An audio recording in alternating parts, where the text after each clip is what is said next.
Now we're in our test of the Sony VAIO S 13.3 Premium Edition with just the base Core i5 2.5 GHz processor and of course the NVIDIA GeForce GT 640M LE with 1 gig of DDR3 RAM. We're going to test out Skyrim. Now it wanted to go with pretty aggressive settings here. You can see we've got a native resolution 1600 by 900.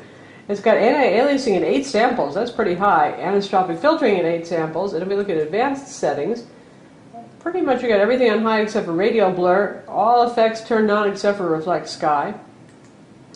And the view distance is set, well, pretty darn good. So let's see how it does. So you can see frame rates are actually pretty good despite those high settings. We're in the upper 30s right now, occasionally hitting 40, sometimes now dropping down to 30. Probably you're going to want to drop down anti-aliasing, and we'll try that in a minute to see how that goes for frame rates too.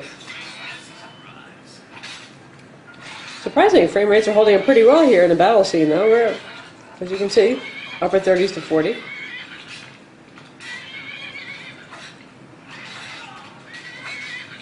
Really, actually, pretty good.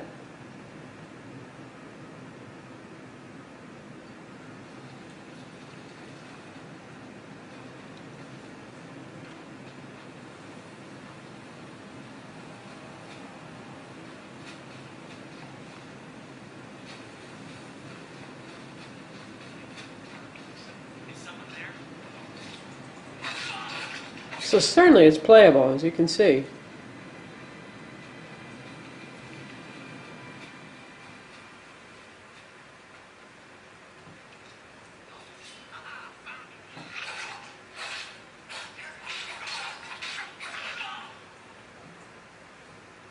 Very impressive. And now for those of you who say a game isn't worth playing unless it's running at 60 FIPS, we've just dropped down settings for anti-aliasing and anisotropic filtering down to 2x, and I think that's probably going to get us some better frame rates for those of you who really think that 35 to 45 ain't all that in Skyrim. And now you can see the frame rate, well, it's pegged right there at 60 right now after we just nailed that poor guy.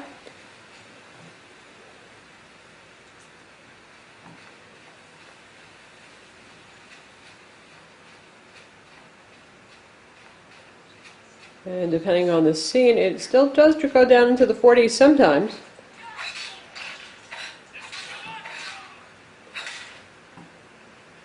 Certainly the image quality still looks good even with the settings lower. And overall still aggressive settings for Skyrim.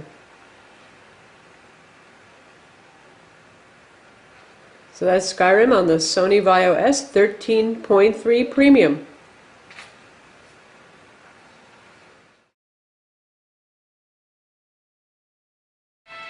And now we're testing out Civ 5 on the Sony VAIO S 13.3. You can see what our settings are. Native resolution, 2x anti-aliasing, full screen, and mix of medium and high settings here.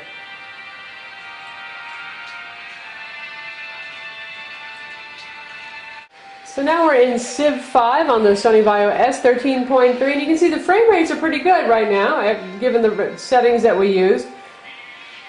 And honestly, this is a game that doesn't need a super amount of graphics power. It depends on the CPU. So if you're looking for a lot of turn-based strategy power, consider the i7. But obviously, this is perfectly adequate. It's doing just fine. Zooming in, zooming out. I have a lot of units doing things. We're in the medieval period here with 3 cities chugging. Runs beautifully. And colors are quite nice, too. The screen really is very nice, particularly for gaming and watching videos. The colors are just nice, and there's no glare, which also helps. So that's Civ 5.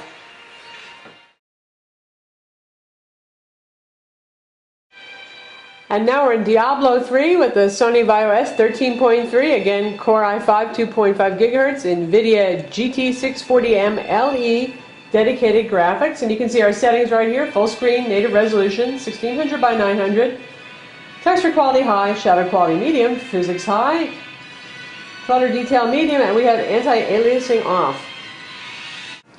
And here we are in New Tristan, pretty safe place to be, and frame rates are quite high. From the east shall come a monarch. I'm sorry.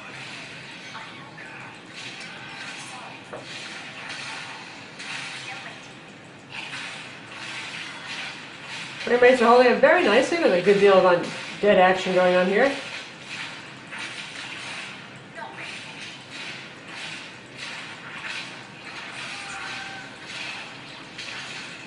Wait, there's more.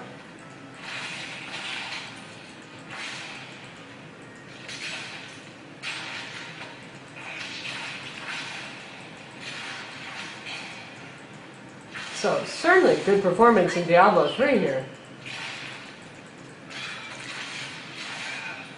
My love, forgive me. Henrik, help me.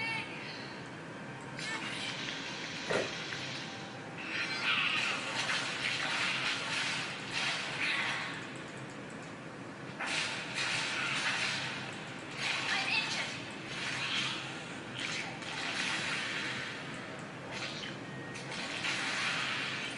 I've done this without you. I mean, you.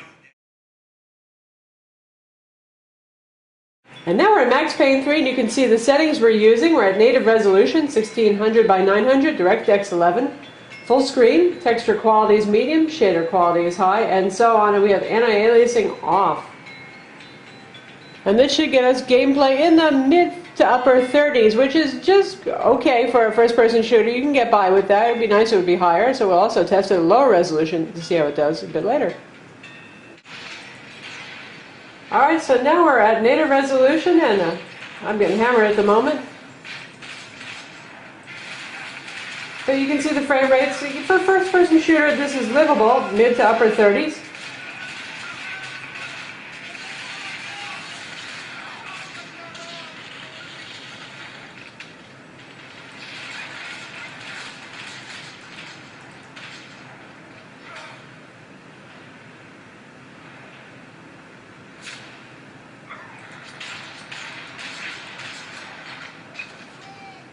And then we're going to try dropping down a resolution a bit to 1366 by 768 and see how that goes. And now you can see how much higher the frame rates have gotten. 60s, 70s. Headshot. So for those of you who like 60 plus frames, you can do it at 1366 by 768 in Max Payne 3. The doors had been chained shut. I didn't need my Portuguese familiar's phrase book to work out what was going on. The guy making the noise was the boss. He was sending them around to cut me off from the other side. And sure enough, a few seconds later, I had some company on the dance floor.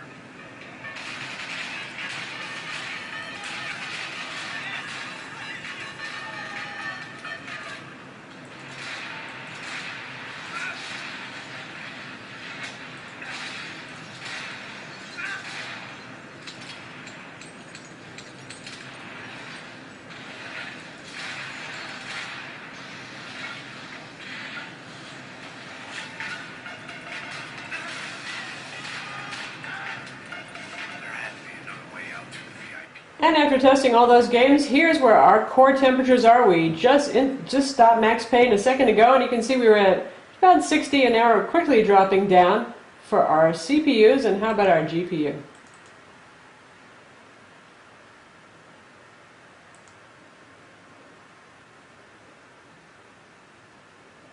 And we're at 54 degrees for the GPU. That's very, very good. I'm just impressed to have that NVIDIA GT640M LE latest generation graphics processor does. In terms of thermals, it's just really good, obviously.